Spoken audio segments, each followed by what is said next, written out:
네, 오늘 함께 살펴볼 말씀은 우리 로마서 2장 12절에서 20절 말씀인데요. 치명적인 오해라는 제목으로 말씀 제목으로 같이 여러분과 은혜를 나누려고 합니다. 저와 여러분이 한 절씩 말씀 교독합니다. 제가 12절 읽겠습니다. 무릇 율법 없이 범죄한 자는 또한 율법 없이 망하고 무릇 율법이 있고 범죄한 자는 율법으로 말미암아 심판을 받으리라.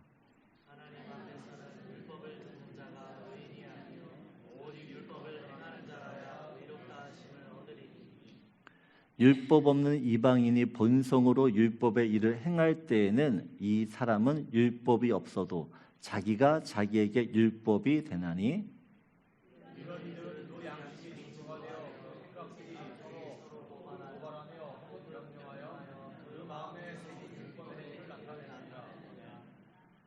곧 나의 복음에 이른 바와 같이 하나님이 예수 그리스도로 말미암아 사람들의 은밀한 것을 심판하시는 그날이라.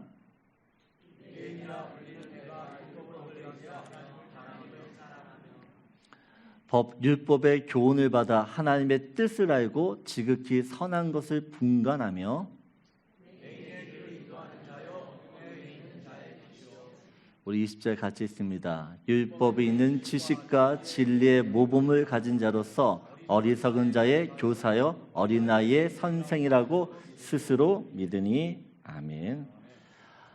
사도 바울은 이 로마에 있는 교인들에게 편지를 합니다. 편지의 내용은 모든 사람에게 복음이 필요하다라는 것이에요. 모든 사람. 왜 복음이 필요한가?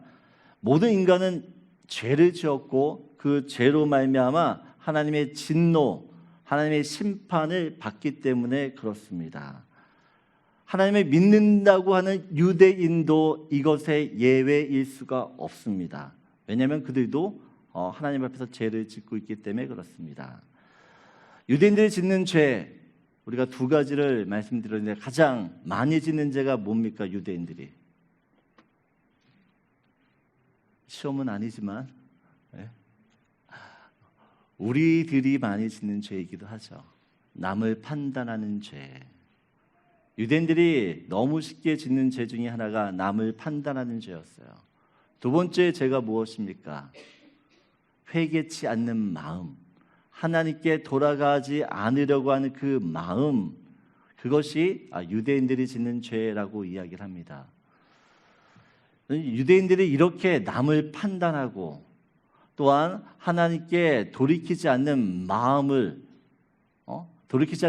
갖는 이유가 있다는 것이죠. 이유. 그래서 오늘 그 이유에 대해 좀 살펴보려고 합니다. 오늘 12절을 보게 되어지면 우리 같이 읽겠습니다. 무릇 율법 없이 범죄한 자는 또한 율법 없이 망하고 무릇 율법이 있고 범죄한 자는 율법으로 말미암아 심판을 받으리라. 여러분, 모든 사람은 죄를 지어요. 근데 한 부류는요, 율법을 모르고 죄를 짓고 한 부류는 율법을 알면서도 죄를 짓는다라는 것입니다. 그 죄 때문에 모든 사람들이 하나님의 심판을 받는 것이에요. 그런데 율법이 없다고 해서 죄를 모르는 게 아니에요. 왜냐하면 사람에게는 양심이라는 게 있습니다. 양심. 이 양심이 율법 같은 역할을 하는 것이에요. 근데 여러분, 우리가 잘 알다시피 이 사람의 양심은요, 죄로 인해 파괴된 양심입니다. 불완전한 양심이에요. 그런 불완전한 양심을 가지고 있음에도 불구하고 죄를 지으면 양심의 찔림을 당해요. 그래서 어떻게 해요? 이게 잘못됐구나, 이게 죄구나라는 것을 우리는 이 양심을 통해서 알게 된다는 것입니다. 여러분, 미션이라는 영화를 보신 적이 있을 것이에요. 이 미션이라는 영화의 주인공은 노예 사냥꾼입니다. 그런데 이 동생이요, 자기 아내와 부인과 불륜을 저질러요. 그 당시에 이 결투를 신청해서 사람을 죽이는 것은 살인이 아니었습니다. 그래서 이 주인공이 동생과 결투를 합니다. 그래서 이 동생을 죽여버려요. 근데 동생을 죽이고 나서는 동생을 죽였다는 이 죄책감, 그 정죄감 때문에 너무 괴로워하는 것이에요.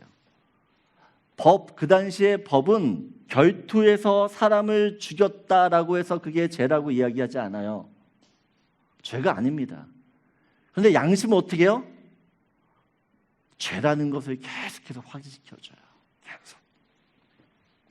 그래서 우리가 하나님 앞에 섰을 때 나는 율법을 몰라서 율법을 몰랐기 때문에 나는 이게 죄인지 몰랐습니다 라고 핑계할 수 없는 이유는 우리의 양심이 이것이 죄라는 것을 알게 하기 때문에 그렇다는 것이에요. 또한 율법은요 죄가 무엇인지를 알게 합니다. 우리 십계명을 통해서도 도둑질하지 말라, 이것이 죄라고 명시되어져 있기 때문에 우리는 어떻게 해요? 이것이 죄구나 안다는 것이에요. 근데 그 율법을 통해서 우리는 또한 심판, 우리의 죄에 대한 심판을 받는 것이에요. 죄에 대한 심판. 여러분, 유대인들은요 이방인들보다 하나님으로부터 더 많은 진노와 심판을 받게 되는데 그 이유가, 이방인들은 율법을 몰라서 죄를 짓는다라고 이야기할 수 있지만 이 유대인들은 어떻게 해요? 율법을 통해서 죄가 무엇인지 분명히 안다라는 것이에요. 알면서도 어떻게 해요? 죄를 짓기 때문에 하나님이 더 유대인들에 대해서 혹독하게 징계하시고 진노하신다라는 것입니다. 여러분, 모든 사람은 율법이 기준이 되든 아니면 양심이 기준이 되든 죄가 무엇인지를 알아요. 그래서 죄에 대해서 변명할 수가 없다라는 것입니다. 그 죄 때문에 너희는 죽는다. 하나님 앞에 섰을 때 나는 율법이 없었기 때문에, 율법을 몰랐기 때문에 율법을 몰랐기 때문에 나는 이게 죄인지 몰랐습니다. 율법을 알았으면 내가 죄 짓지 않았을 겁니다 라고 말할 수 없는 것이에요. 또 율법이 있는 사람들은 분명히 죄라는 걸 알았는데도 불구하고 죄를 짓기 때문에 그 율법으로 인하여 심판을 받는 것입니다. 이것이 지금 이야기를 하는 것이죠. 그래서 모든 인간은 하나님의 진노를 받을 수밖에 없다라고 이야기해요. 그럼 여러분, 어차피 율법이 있어도 죄를 짓고 율법이 없어도 죄를 짓는다 그러면 왜 율법을 주셨냐는 것이에요. 굳이 왜 율법을 유대인들에게 주셨는가? 그러면 하나님께서 유대인들에게 율법을 주실 때에는 그 분명한 이유가 있습니다. 율법의 역할이 있다는 것이에요. 하나님의 의도가 있었는데 유대인들이 이 하나님의 의도를 오해를 합니다. 그리고 이 율법을 오용을 합니다. 그로 인하여 이 율법으로 인하여 오히려 그들이 하나님으로부터 더 많은 진노를 받게 되어지고 심판을 받고 징계를 받는다라는 것이에요. 율법의 목적과 역할이 무엇이냐라고 이야기할 때, 여러분, 율법에는요 하나님의 성품이 들어있습니다. 하나님의 성품. 여러분, 우리가 말씀을 읽게 되어지면 이 말씀을 통해서 하나님이 누구신지를 알게 되어져요. 하나님이 어떤 분이신지, 하나님이 죄를 정말 미워하시는구나, 하나님은 정말 자비로우신 분이시구나, 말씀을 통해서 하나님이 누구신지를, 그분의 성품과 또 그분의 어떤 이 성향들을 알게 되어집니다. 여러분, 이 율법에는요 하나님이 통치하시는 하나님 나라에 대한 청사진이 있어요. 하나님은 유대인을 통하여서 어떻게 주님의 나라가 이 땅 가운데 이루어질 것인지에 대한 구체적인 구원의 계획들이 있습니다. 그래서 유대인들은요 이 율법을 통해서 무엇을 하느냐? 열방과 민족들에게 하나님의 긍휼을, 또한 거룩과 심판을 전파해야 되는 사명이 있는 것이에요. 왜 이스라엘 백성들에게, 유대인들에게 율법을 주었느냐? 이 율법을 통해서 그들이 감당해야 될 사명이 있기 때문에라는 것이에요. 율법을 통해서 그들이 이 사명을 깨달으라고 하는 것입니다. 창세기 12장을 보게 되어지면 하나님께서 아브라함을 어떻게 해요? 갈대 우르에서 부르십니다. 그리고 그에게 복에 대한 약속을 하세요. 우리가 창세기 12장 1절부터 3절입니다. 우리 같이 읽겠습니다.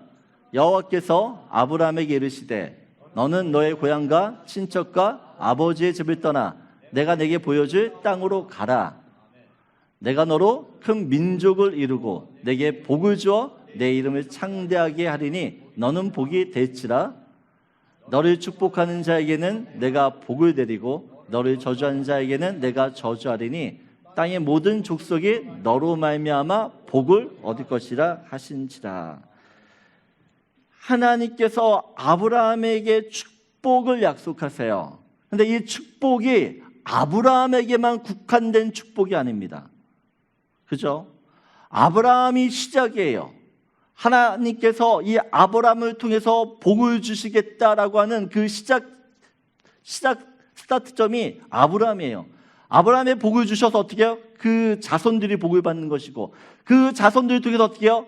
열방이 하나님께 복을 받는 것이 주님의 계획이에요.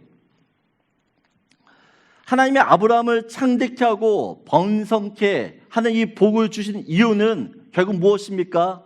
열방을 구원하기 위해서라는 것이에요. 사람들이 아브라함에게 복을 주시는 그 하나님을 보면서 나도 저런 복을 받고 싶다. 아브라함에게 복을 주시는 저 하나님을 나도 믿고 싶다. 이 마음을 갖기 위해서 어떻게 해요? 하나님께서 아브라함을 부르셨다라는 것이에요. 사람들이 이런 소원, 나도 복을 받고 싶고 또 하나님을 믿고 싶다는 이 소원을 가지려고 하면 아브라함이 어떻게 해요? 잘 살아야 돼요. 잘 살아야 돼요. 여러분, 성경에서 잘 산다라는 것은 하나님의 뜻대로 살아야 된다라는 것이에요. 하나님의 뜻대로. 여러분, 하나님의 뜻은 언제나 세상과 정반대의 길을 이야기합니다. 하나님의 뜻은 나의 욕심과 나의 정욕 위에 살라고 이야기하지 않아요. 나의 만족, 나의 유익을 추구하는 것이 아니라고 이야기합니다. 나의 성공과 나의 행복이 전부라고 이야기하지 않아요. 여러분, 사람들이 생각할 때 하나님의 뜻대로 살게 되어지면 망해야지 정상이에요. 망해야지.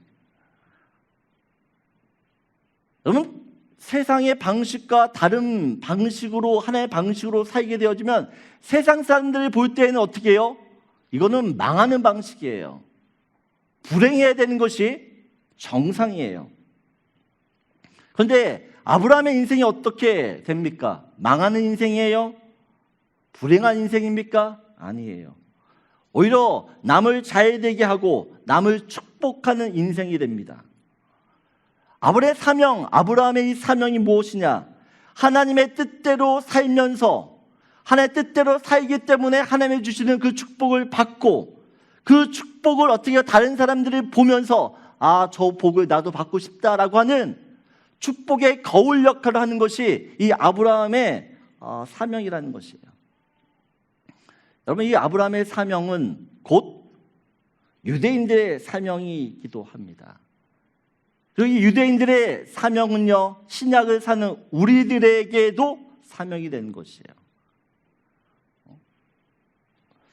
여러분, 하나님께서 율법을 왜 주셨는가라고 할 때 이 율법을 통해서 하나님을 더 잘 믿으라고 주셨다는 것이에요. 잘 믿으라고. 그분이 어떤 분인지 알아야지만 그분을 잘 믿을 수가 있는 것이에요. 그리고 그분을 잘 믿을 때에 세상 사람들이 믿는 우리를 통해서 어떻게 해요? 하나님을 보는 것이에요. 하나님을 믿고 싶은 마음이 생기는 것이에요. 그런데 유대인들은 어떻게 해요? 이 율법을 통해서 하나님을 잘 믿기보다는 이 율법을 가지고 사람을 판단하고 전제하고 잣대를 삼았다라는 것입니다. 율법을 통해 하나님을 알고 이해하기보다는 율법을 가졌다라는 그 자체만으로 어떻게 해요? 만족했다라는 것입니다. 율법이 곧 그들의 우상이 되어버려요.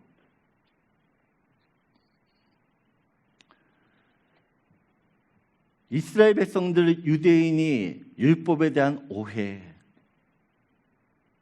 율법을 통해 하나님을 알아야 되는데 그렇지 못했다라는 것입니다.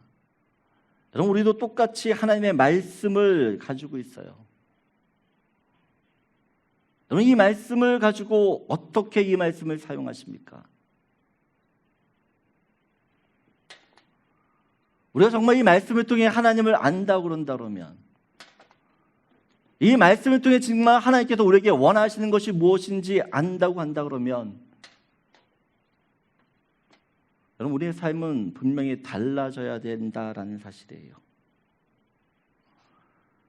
이번 한 주간 말씀 되신 하나님을 잘 믿을 수 있는 여러분이 되기 원합니다.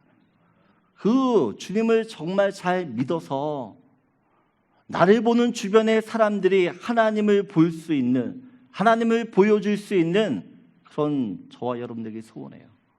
그래서 첫 번째 나누고 싶은 말씀입니다. 우리 같이 읽겠습니다.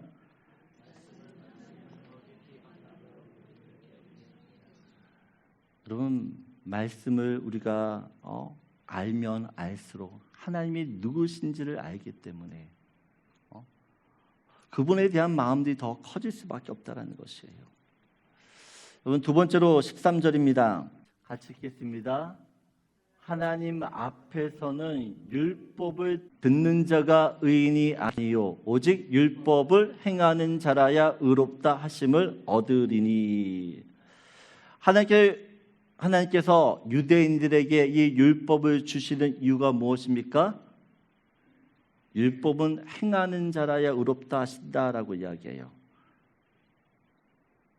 율법은 지키라고 주신 겁니다. 율법을 지켜 순종하는 백성들을 하나님께서 어떻게 축복하시는지를 하나님은 세계 만민에 있는 사람들한테 보여주기를 원하셨어요. 그래서 신명기 4장 6절을 보게 되어지면 같이 읽겠습니다. 너희는 지켜 행하라. 이것이 여러 민족 앞에서 너희의 지혜요 너희의 지식이라. 그들이 이 모든 규례를 듣고 이르기를 이 큰 나라 사람은 과연 지혜와 지식이 있는 백성이로다 하리라 라고 이야기해요. 여러분, 열방이 이스라엘이 율법을 지키는 그 모습을 보면서 어떻게 해요? 하나님을 본다라는 것이에요. 근데 유대인들은요, 이 율법을 어떻게 이해하는가 하면 이방인과 자신을 구분하고 구별하는 것으로 하나님께서 율법을 주셨다라고 오해를 합니다. 다시 말해 이겁니다. 다시 말해서 내가 율법을 받았기 때문에 나는 이방인들과 다르다라는 것이에요. 나는 율법이 있고 너는 율법이 없다라는 것이에요. 내가 율법을 가진 것은 하나님께서 나를 백성 삼으셨다라는 증거고 표고, 너는 율법이 없기 때문에 너는 하나님께 버린 자식이라는 것입니다. 나는 율법을 받았기 때문에 나는 이미 하나님께 구원받은 백성이고, 너는 율법이 없기 때문에 넌 구원받지 못해 지옥 가는 인생이라는 것이에요.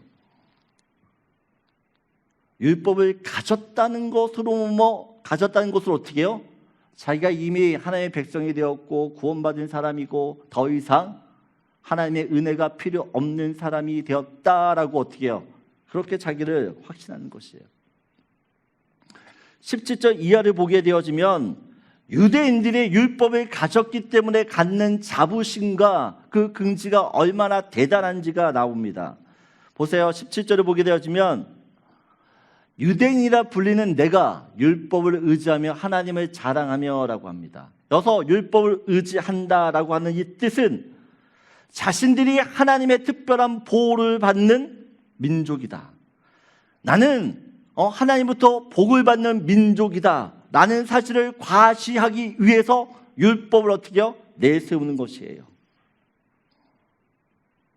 하나님을 자랑한다라는 것은 무엇이냐? 하나님이 나만의 하나님이라는 것이에요. 유대인들만의 하나님이라는 것이에요. 너희는 하나님의 백성이 아니라는 것입니다.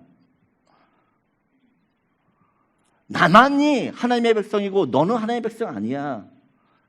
이런 식으로 자랑했다라는 것이에요. 이런 식으로. 18절을 보세요. 같이 읽겠습니다. 율법의 교훈을 받아 하나님의 뜻을 알고 지극히 선한 것을 분간하며.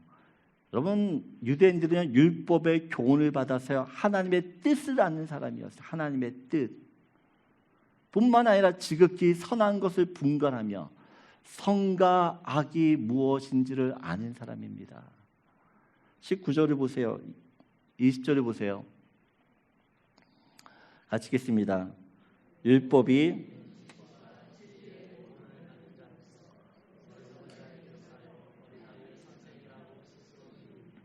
율법에 있는 지식, 이 율법의 해박한 지식 때문에 진리가 무엇인지를 알고요, 진리대로 살 수 있는 힘이 그들에게 있다는 것이야. 힘이. 노벨상 수상자 중에서 23% 이상이 어떻게 보면 유대인들입니다. 유대인들. 사람들이 왜 이렇게 유대인들이 많은 노벨상을 받았는지를 분석을 해요. 유대인들은 12살이 되기 전, 12살이면 몇 학년이나요? 네? 7학년이에요? 12학년이면요? 여기는? 한국은 6학년이죠. 네? 5학년이에요? 12살이 5학년이야? 여러분 5학년이든 6학년이든 창세기, 출애굽기, 레위기, 민수기, 신명기 이 5권 모세오경인데 유대인들은 12살이 되기 전에 이 모세오경을 다 외웁니다. 제가 목사 안수를 받은 지 19년이 됐지만 전 못 외워요. 여러분 유대인들이 어렸을 때부터 성경을 외우는데 성경에는 이 성경을 통해서 그들이 어떻게 말씀을 통해 원리와 어떻게 보면 이 본질을 보는 능력을 배우는 것이에요. 그래서 유대인들을 따라가는 민족이 없어요. 유대인들은요, 이 율법을 통해서 정말 하나님으로부터 엄청난 은혜와 축복을 받았어요. 엄청난 축복과 은혜. 근데 이들이 한 가지 놓치고 있는 것이 있어요. 놓치고 있는 사실. 왜 하나님이 이들을 선택할 수밖에 없었냐는 것이에요. 왜 선택했냐는 것이에요.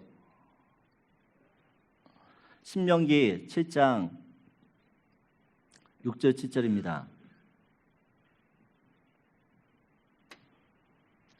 없나요? 신명기 7장 6절 7절에 이렇게 이야기합니다. 제가 읽어드리겠습니다. 너는 여호와 네 하나님의 성민이라. 네 하나님 여호와께서 지상 만민 중에서 너를 자기 기업의 백성으로 택하셨나니. 7절 같이 읽겠습니다.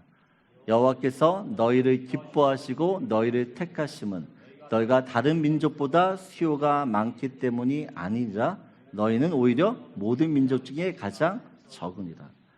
여러분 하나님께서 왜 이스라엘을 선택했다고요? 다른 민족보다 가장 작기 때문에, 적기 때문에. 여러분 적다라는 것은 부족하다라는 것이에요. 연약하다라는 것이고 자격이 없다라는 것입니다. 여러분 유대인들이 왜 하나님께서 그들을 선택했는지를 어떻게 오해를 하느냐? 나 자격 있는 사람이야. 나를 이렇게 하나님이 선택하신 이유는 내가 똑똑하고 내가 잘나서 그래. 남들보다 낫기 때문에 그래도 하나님이 나를 선택하셨어.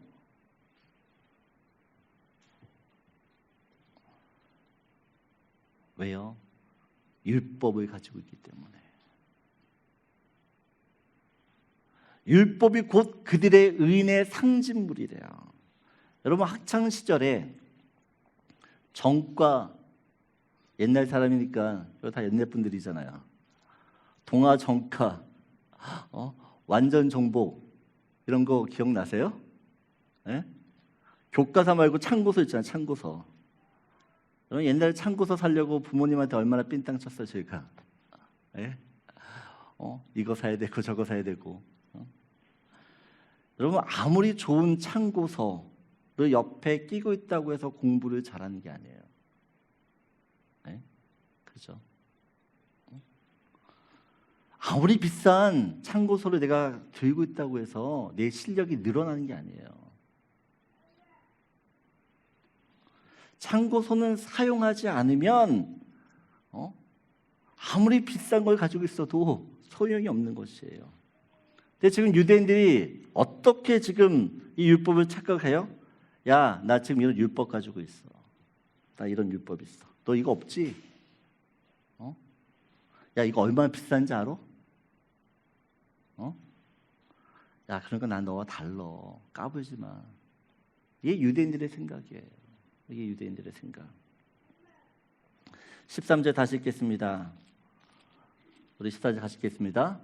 하나님 앞에서는 율법을 듣는 자가 의인이 아니요 오직 율법을 행하는 자라야 의롭다 하심을 얻으리니. 하나님의 기준은 명확합니다. 유대인들은 율법을 듣고 아는 곳에 초점을 맞췄어요.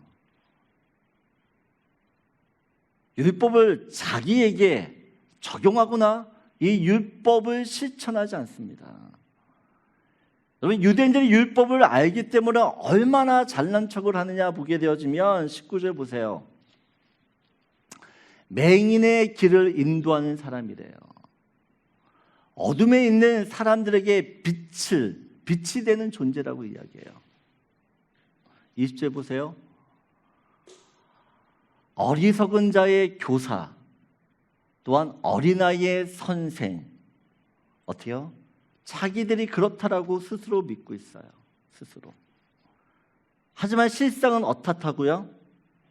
율법과는 전혀 상관이 없는 삶을 삽니다. 여러분, 이런 유대인의 착각과 오해가 오늘날 예수를 믿는 우리들, 아니 교회를 다니는 우리들에게도 번번이 일어나고 있어요. 번번이. 여러분, 듣는 것만으로 안 돼요. 말씀을 듣는 것만으로 모든 것이 다 이루어졌다라고 생각하지 마세요. 마태복음 7장 24절을 보세요. 같이 읽겠습니다. 그러므로 누구든지 나의 이 말을 듣고 행하는 자는 그 집을 반석 위에 지은 지혜로운 사람 같으니니.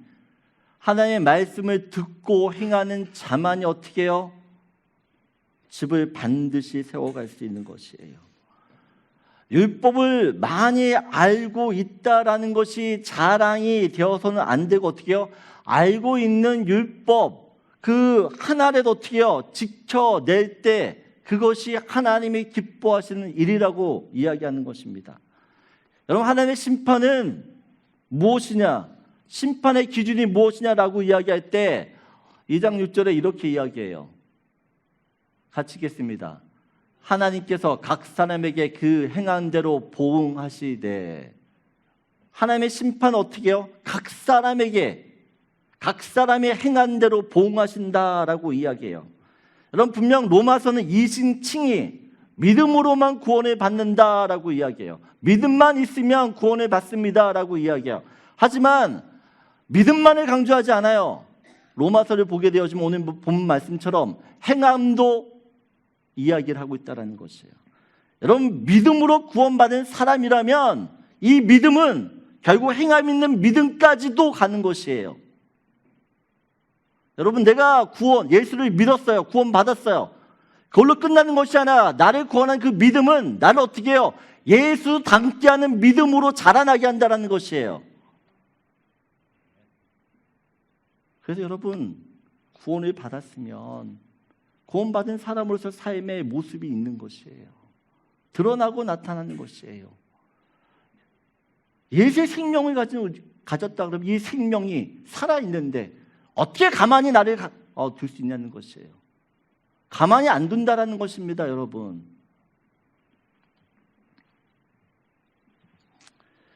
우리가 하나님의 말씀을 아는 것이 중요하죠. 근데 안다는 것이 무엇입니까? 성경에서 하나님을 안다라는 것은 히브리어 단어 야다예요. 야다. 아담과 하와가 동침하다 할 때 야다라는 얘기예요. 같이 사는 것이, 같이 살면서 아는 것이에요. 경험에서 아는 것이에요.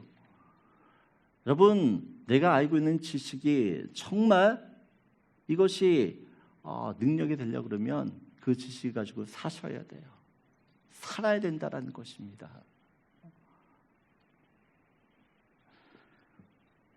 하나님은 말씀하세요.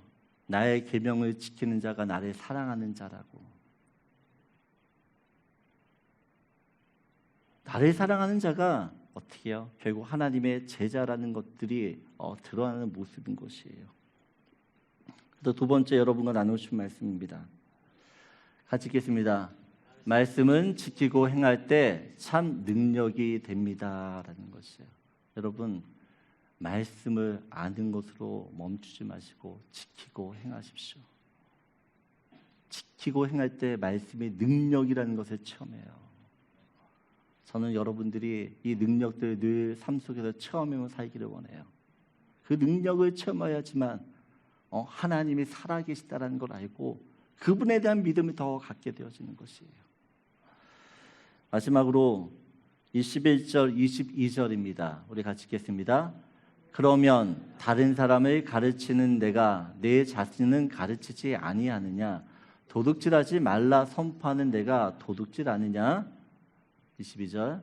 간음하지 말라 말하는 내가 간음하느냐? 우상을 가증히 여기는 내가 신전 물건을 도둑질하느냐? 그럼 바울은요, 율법을 안다고 하는 유대인들, 그들의 모순을 지적하고 있어요. 두 가지로 이야기합니다. 한 가지는 도둑질하지 말라. 저는 10계명 중에 도둑질하지 말라는 계명을 너무나 잘 압니다. 유대인들은 남의 것을 직접 훔치진 않아요. 도둑질하진 않아요. 하지만 간접적으로 다른 사람의 것들을 훔치며 사는 민족이었다는 것입니다. 여러분, 역사상 유대인들만큼 고리대금업자가 많은 민족이 없어요.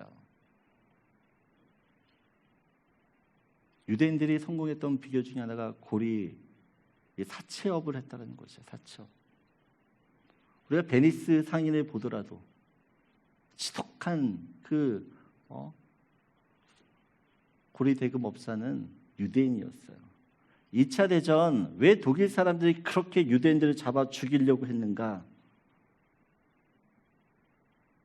그들이 이 사채업을 통해서 얼마나 사람들을 이거를 빼앗았는지 몰라요. 합법적으로. 여러분, 남의 것을 직접 훔치지는 않지만 합법적이라는 이유를 통해서 어떻게 해요? 남의 것들을 다 갈취하는 사람들이 유대인이었어요. 여러분, 22절을 보게 되어지면 우상을 간음하지 말라 말하는 내가 간음하고 우상을 가증히 여기는 내가 신전 물건을 도둑질하느냐라고 이야기합니다. 여러분, 이스라엘 백성들은 구약에서 우상 숭배하는 것 때문에 하나님께 엄청 두드려 맞은 민족이에요. 그래서 우상 숭배 아주 진저를 쳐요. 신약을 넘어가면 유대인들 우상에 대해서는 철저하게 어떻게 해요? 내려놓고 살아요. 우상 숭배는 별개와 살아요. 그런데 그들은 다른 사람들이 우상 숭배하는 것에 대해서는 너무나도 어떻게 보면 관용을 베풀어요. 오히려 다른 사람들이 우상을 섬길 수 있도록 우상의 물건들을 팔아서 만들어서 파는 민족이 유대인이에요.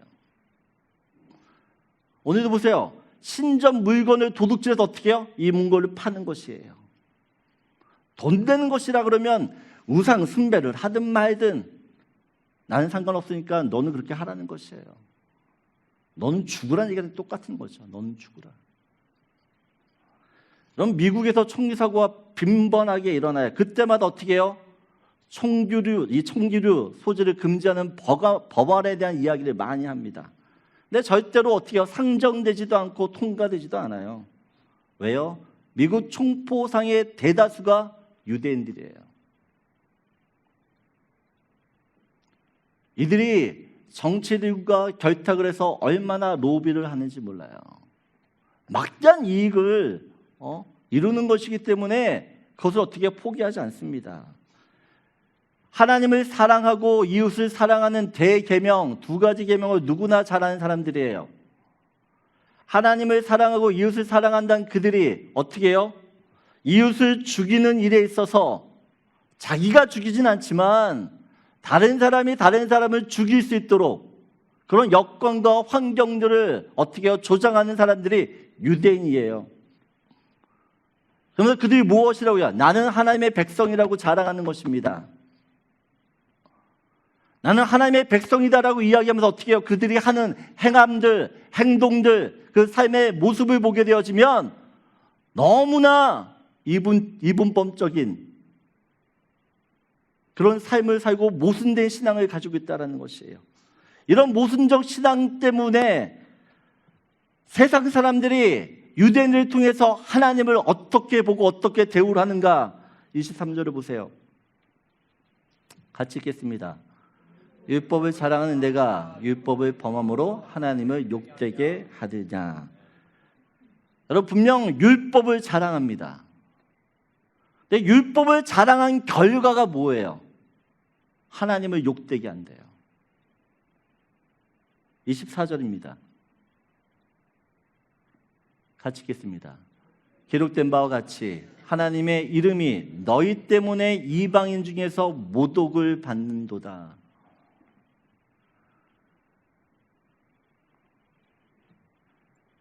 여러분, 너희 때문에 이방인 중에서 모독을 받는다. 이 말씀이 사실 우리에게 해당되는 말씀이에요. 나 때문에.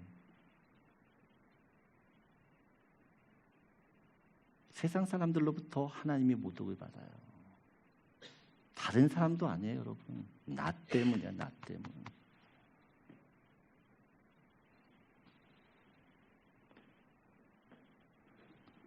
여러분, 유대인들에게 일어나는 이런 일들이 여러분 우리에게도 일어나는 일들이에요, 사실은.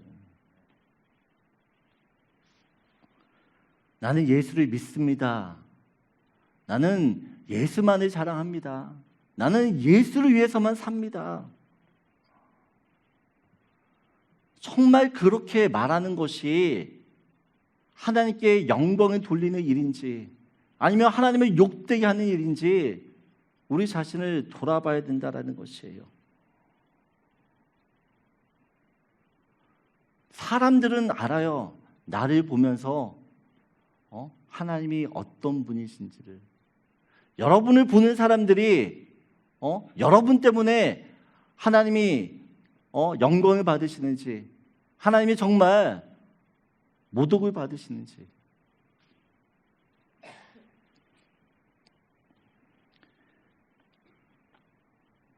여러분, 우리가 입으로만 하나님을 사랑합니다. 형제를 사랑합니다. 교회를 위해 헌신합니다. 세상을 위해 내가 희생합니다. 우린 말해요. 당연히 해야죠. 근데 세상 사람들은 어떻게 해요? 너희들은 말만 해. 말만. 오죽하면 세상 사람들이 예수 믿는 사람 물에 빠져도 입만 동동동 뜬다 그러겠어요.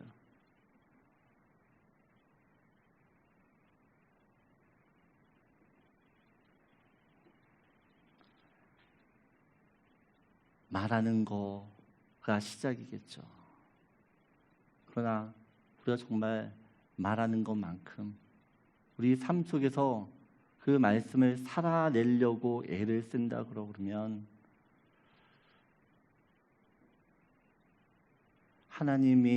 하나님이나 교회나 또한 예수 믿는 사람들, 그 사람들 통해서 사람들이 욕하는 게 아니라 오히려 하나님의 칭찬하는 일이 더 많아질 것이에요. 여러분, 이번 한 주간 나를 통해 하나님이 영광을 받으실 수 있기를 원합니다. 여러분, 그러기 위해서는 말씀을 사셔야 돼요. 내게 있는 말씀을 살아내셔야 돼요.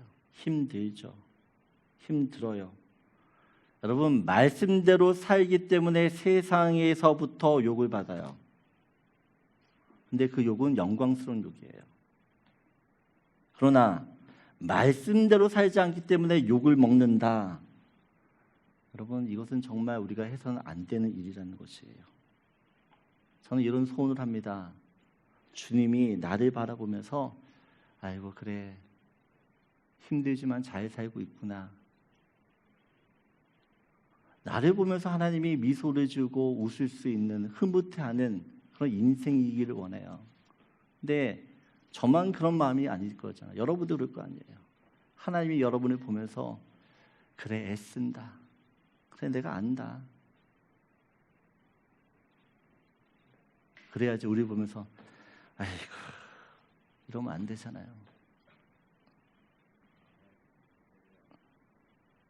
힘들지만 여러분 말씀대로 한번 살아보려고 애쓰시고 도전하시고 그렇게 힘을 내시는 저 여러분들에게 소원합니다.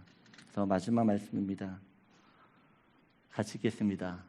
말씀이 하나님을 높이는 영광의 도구가 되도록 삶을 사십시오. 기도하겠습니다.